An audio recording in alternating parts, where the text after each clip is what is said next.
जय श्री गणेश जी। कई बार ऐसे बहुत सारे लोग मैसेज करते हैं कि उनकी जो बहू है, यानी कि घर की जो बहू है, किसी बात पे नाराज हो गई है और घर बिल्कुल भी नहीं आना चाहती। मेरे पास बहुत सारे लोग मैसेज करते हैं कि हमारी बहू चिड़चिड़ा रही है, बात नहीं सुन रही है, घर छोड़ के चली गई है। जैसे पूरे दिन में जितने भी लोग मैसेज करते हैं उनमें बहुत सारे लोग ऐसे मैसेज करते हैं कि पता नहीं क्या हो गया है, हमारी बहू ने अचानक से घर छोड़ दिया है, घर वापस नहीं आ रही है, और डिवोर्स का केस या डिवोर्स नहीं भी है तो वो कहते हैं कि ना, मुझे तो घर नहीं आना है।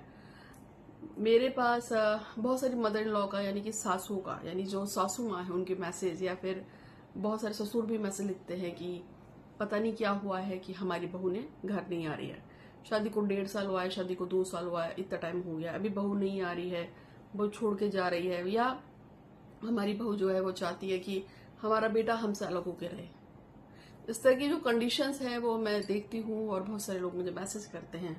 तो आज का जो टॉपिक है वो यही है कि यदि आपकी बहू ने घर छोड़ दिया है और आप उसको वापस बुलाना चाहते हैं, या अगर आप जेंट्स हैं, आपकी पत्नी किसी रीजन से घर वापस आने से मना कर रही है, तो उसके लिए एक तांत्रिक टोटका है। तांत्रिक टोटका इसलिए है क्योंकि ये एक्चुअल में एक टोटका है, एक रिचुअल है। इसमें कोई पूजा पाठ नहीं लग रही है, इसमें एक छोटा सा उपाय है और उसी उपाय के साथ हम इसको कर रहे हैं। ठीक है, तो क्या करना है वो आपको बता देती हूँ। आप लोगों ने एक आरंडी का देखा है? आरंडी का पेड़, आरंडी का जो पेड़ है, जैसे किसी के घाव हो जाता है, सूजन वूजन हो जाती है, तो पहले के टाइम पे और अभी भी गांव के लोग जानते हैं कि आरंडी के पत्ते को जहां पे भी चोट हो, घाव हो, इस पर रख दो। जैसे घाव है, कोई सूजन है, गुम चोट लग जाती है, तो आरंडी के पत्ते को उस घाव पे रख देते हैं। जैसे किसी का फोड़ा हो गया, फुंसी हो गया, जख्म हो गया, या कोई अंदर से जो बोलते हैं सूजन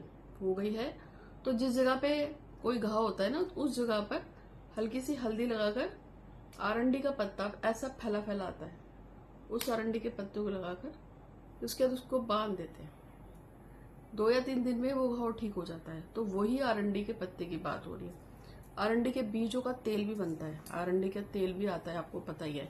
तो हम यहाँ पे उसी की बात कर रहे हैं कि उसी चीज की। ठीक है, आरंडी का पत्ता यानी कि आरंडी का पेड़ आपको अपने एरिया में ढूंढना पड़ेगा। नहीं मिला तो आपको नेट पे मिल सकता है, मेरे पास फोटो होगी तो मैं आपके साथ यहाँ शेयर कर दूंगी। ठीक है, आगे कर रहे हैं वो बताऊंगी, लेकिन चैनल को सब्सक्राइब कीजिएगा, बेल आइकन दबा दीजिएगा, इंस्टाग्राम पे फॉलो कीजिएगा। और बहुत सारे लोग जो है मुझसे बहुत सारे क्वेश्चंस पूछते हैं, और उन्हीं में से एक जो मतलब क्वेश्चन था, जो एक लड़की ने पूछा था कि अगर हस्बैंड जो है ज्यादातर अपने माता पिता की बातों को सुनता है और उनकी बात को सुनकर मारपीट करता है तो क्या करे। मैंने उसको जो जवाब दिया था वो जवाब आप सबको दे रही हूँ, क्योंकि हमारे पास बहुत सारे लोग मैसेज करते हैं, सबको जवाब देना कभी कभी नहीं हो पाता है, कुछ क्वेश्चन छूट भी जाते हैं कभी कभी कि सेम सेम लगते हैं। तो मैं आपको एक जनरल क्वेश्चन बता रही हूँ कि ऐसा कोई भी काम, कुछ भी, कोई भी काम जो आपको अपने लिए पसंद ना हो, वो कभी भी किसी दूसरे के लिए नहीं करना चाहिए। ऐसी मेरी फिलॉसफी है। मैंने हमेशा से सोचा है कि मैं वो कोई काम नहीं करूंगी जो मुझे दूसरे के लिए, जो मुझे खुद के लिए पसंद है, मैं उस इंसान को, किसी को भी दूसरे के लिए नहीं करती। इसलिए हमारे पास कई बार ऐसे केसेस आते हैं अनटिशन टाइप के, वो उन्हें मना कर देते हैं कि नहीं भैया, हमारे ऐसे काम नहीं होते। तो अगर आपका हस्बैंड हो या कोई रिलेटिव या कोई भी है, अगर मारपीट कर रहा है, खासतौर पे यदि कोई पुरुष अपनी स्त्री को मारता है, यदि कोई पुरुष अपनी स्त्री को मारता है, साक्षात रूप से वो अपने धन को खत्म कर रहा है। याद रखना, जिस घर में औरत को कूटा जाए, मारा जाए, पीटा जाए, क्योंकि उसका कारण यह है कि पुरुष का जो शुक्र होता है, यानी कि पुरुष का नाम, इज्जत, शोहरत, पैसा, पावर, शुक्र, अच्छा शुक्र, खूब पैसा, खूब इज्जत देने वाला जो शुक्र होता है, वो क्या होता है? वो पत्नी होती है। किसी भी पुरुष की जो पत्नी होती है वो उसका शुक्र होती है, और अगर वो अपनी पत्नी को मारेगा तो वो अपने शुक्र को खराब करता है, और इससे देवीय शक्ति नाराज होकर, खासतौर पर देवी लक्ष्मी नाराज हो जाती है, देवी पार्वती नाराज हो जाती है, क्योंकि शुक्र का संबंध माता लक्ष्मी से भी है। तो अगर आप चाहते हैं कि आपके घर में पैसा ऐसा बना रहे, तो घर की इज्जत, जो घर की स्त्री है यानी कि आपकी जो पत्नी है, उसको मारिए मत। और ज्यादा प्रॉब्लम है तो बैठ के बात समझाइए, और प्रॉब्लम है तो 4 लोग जो उसके घर है उसको बुला के, अपने घर वालों को बुला के बात को समझाइए। उससे भी ज्यादा प्रॉब्लम है तो आपसी समझदारी से अलग हो जाइए। लेकिन मारना पीटना किसी भी चीज का कोई सोल्यूशन नहीं है।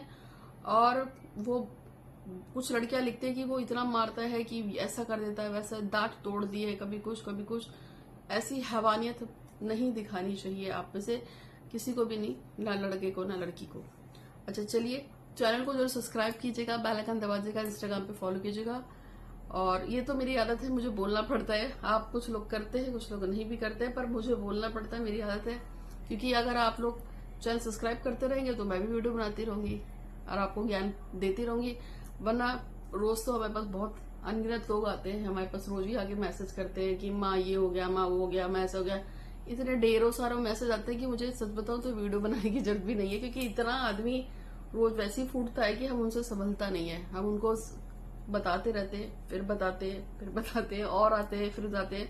क्योंकि आप रेफरेंसेस चलते हैं। आप वीडियो मेरे देखे ना देखे कोई, वो तो आपके ऊपर डिपेंड है। अगर आप सब्सक्राइब करेंगे तो चैनल आगे जाएगा तो लोग देखेंगे। वरना रेफरेंसेस चलते हैं, जैसे कि कोई किसी को बताते हैं कि आपका नाम किसी ने बताया है मुझे कि आपके पास मेरा काम हो जाएगा। बहुत सारे लोग इस तरह से मुझे मैसेज करते हैं कि मेरे को आप फला फला लड़के ने या फला फला लड़की ने या फला फला आदमी ने, फला फला औरत ने मुझे आपका नंबर दिया है कि आपके पास मेरा काम हो जाएगा। तो ऐसा अब रेफरेंसेस से काम चलने लगा। क्योंकि अब 10 साल से ज्यादा हो चुके हैं इस फील्ड में। 2012 में मैं आ गई थी इस फील्ड में और 2017 से मेरा यूट्यूब चल रहा है। आज जो मैं आपको बता रही थी, अरंडी के पत्ते का एक उपाय बता रही हूँ, उसको नोटिस कर लीजिए। अरंडी का जो पेड़ है कहीं से भी ढूंढ लो, उसकी जड़ निकाल के लानी है। जड़ को निकाल के लाएंगे, ऐसे लेके डायरेक्ट जड़ को उठा लाएंगे। जब भी हमें किसी पेड़ पौधे की किसी खास विशेष तंतु का प्रयोग करना होता है ना, तो उसकी जड़ को पहले एक दिन पहले आमंत्रित करके आना होता है। जैसे कि एक दिन पहले आप जाएंगे, उसमें थोड़ा सा जल चढ़ाएंगे और धूप दीप अगरबत्ती दिखाएंगे, ठीक है। और ये कब करना है? श्रावण नक्षत्र आता है, श्रावण का नक्षत्र आता है। हमारे 27 नक्षत्र है ना, उसमें एक नक्षत्र है श्रावण। उस श्रावण के नक्षत्र में आपको क्या करना है? ये जो एक दिन पहले, मतलब आपको पहले पंचांग में देख लेना कि श्रावण नक्षत्र का भी, फिर उससे एक दिन पहले आप जाएंगे और पेड़ को बोल के आएंगे आरण्य के कि कल मैं तुझे लेने आऊंगा, कृपा करके मेरे साथ चलना और मैं जिस काम के लिए भी आपको प्रयोग करूं मेरा वो काम हो जाए, मेरी पत्नी या मेरी बहू घर वापस आ जाए। फिर आप नेक्स्ट डे जाएंगे, उस पर धूप दीप दिखा के आरंडी के पेड़ की थोड़ी सी जड़ निकाल के लानी है आपको। थोड़ी सी जड़ को निकाल के लाएंगे और फिर वो जो जड़ होगी उसको आपको क्या करना है? श्रावण नक्षत्र लग गया अगले दिन जब आप जड़ को लेके आओगे, उसे धूप दीप दिखा के, जल की छींटे मार के उस पर धूप दिखाना, उस पर आगे बढ़ना और नमः शिवाय का थोड़े से जाप करना। और करने के बाद ना फिर उस जड़ को आपको आपका जो बेटा या आप खुद, मतलब अगर पति कर रहा है तो वो स्वयं हो गया, और अगर सास कर रही है तो वो अपने बेटे के सिरहाने रखेगी। और उसको क्या करना है वो बताऊंगी। लेकिन 7 तारीख को जो है, हम लोग अभी 27 तारीख को भगवान गणेश का जन्मदिन है। 1 दिवसीय पूजा है, जिसको भी लगवानी हो लगवा सकता है। भगवान गणेश का 1 दिवसीय पूजा होगी। पूजा करवाना चाहते हैं जो भी व्यक्ति वो संपर्क कर सकते हैं। और जितने भी लोग पूजा कराएंगे उसके बाद मैं उन सभी को मोहिनी इत्र भेजूंगी, ठीक है। उसको यहाँ पे आप लगाइए, ऐसे रगड़िए, इस तरह से अपनी विश को लगातार बोलेंगे, विश पूरी करता है। और उसके अलावा 7 जो सितंबर आ रही है उस दिन 1 दिन की ग्रहण की पूजा होगी। उस पे मैं पूजा करके कुछ सामान दूंगी। और 21 तारीख को जो ग्रहण आएगा उस पे मैं जहां पर बोलूं, जिस मनोकामना के लिए भी आप उस पूजा को लगवाएंगे, तो मैं जो सामान 7 तारीख को पूजा करके भेजूंगी, 21 तारीख को वो सामान को आपको अपने हाथों से जहां बताओ वहां जाके चुपचाप रखिए जाना, आपकी मनोरथ पूरी हो जाएगी। यानी कि 7 तारीख की पूजा में मैं जो ग्रहण होगा, चंद्रमा का ग्रहण, उस पर मैं पूजा करूंगी और आपको फिर सामान भेजूंगी। और 21 तारीख का जो सूर्य ग्रहण आएगा उस दिन आपको उसको ठिकाने लगाना है जहां मैं बताऊं। किसी कारण से अगर आप 21 तारीख को चूक जाते हैं तो फिर आप इसको करेंगे 2 अक्टूबर को, क्योंकि उस दिन दशहरा है। और अगर उस दिन भी चूक गए फिर दिवाली की रात को। तो अगर किसी को पूजा करवानी हो, चाहे वो अभी 27 तारीख को गणपति महोत्सव पे करवाना चाहता है, 1 दिन की सूर्य ग्रहण पे कराना चाहता है, या चंद्र ग्रहण पे कराना चाहता है, दशहरे पे, दिवाली पे, मनोकामना पूर्ति के लिए, प्यार के लिए, रिश्ते के लिए, शादी के लिए, विदेश यात्रा के लिए, पीआर के लिए, किसी भी चीज के लिए ये टाइम बहुत ही प्रेसिशियस है। मैं आपको बता देती हूँ, ये समय बहुत मुश्किल से आता है, टाइम बहुत ही प्रेसिशियस है और टाइम की ही कीमत होती है। आप उस समय पूजा लगवाइए, आपको 110% फायदा होगा। काम होता ही होता है अगर आपके दिल में शिद्दत सच्ची हो। तो संपर्क कीजिएगा अगर आपकी कोई खास मनोकामना हो और पूजा लगवाना चाहते हैं। गृह शांति कुछ भी हो सकता है, जॉब के लिए, प्यार के लिए, शादी के लिए, गवर्नमेंट जॉब के लिए, पीआर के लिए, किसी के लिए भी करा सकते हैं। तो अब मैं आपको बता देती हूँ कि जो आपने सिरहाने रखी है उसको कुछ दिन रखना है, जब तक ये बहू वापस ना आ जाए, और 21 दिन के अंदर फर्क पड़ जाता है। बहू जब आ जाए तो कुछ दिन और रखकर फिर इसको आपको या तो चलते पानी में सिरा देंगे या फिर आप इसे किसी पीपल या बरगद के मतलब वहां पे रख के आइएगा। ठीक है, तो छोटा सा प्रयोग है, इसको करके देखिएगा, इससे आपको फर्क पड़ेगा। गई हुई बहू या गई हुई पत्नी घर वापस आ जाएगी। उम्मीद है कि आपको वीडियो पसंद आया होगा।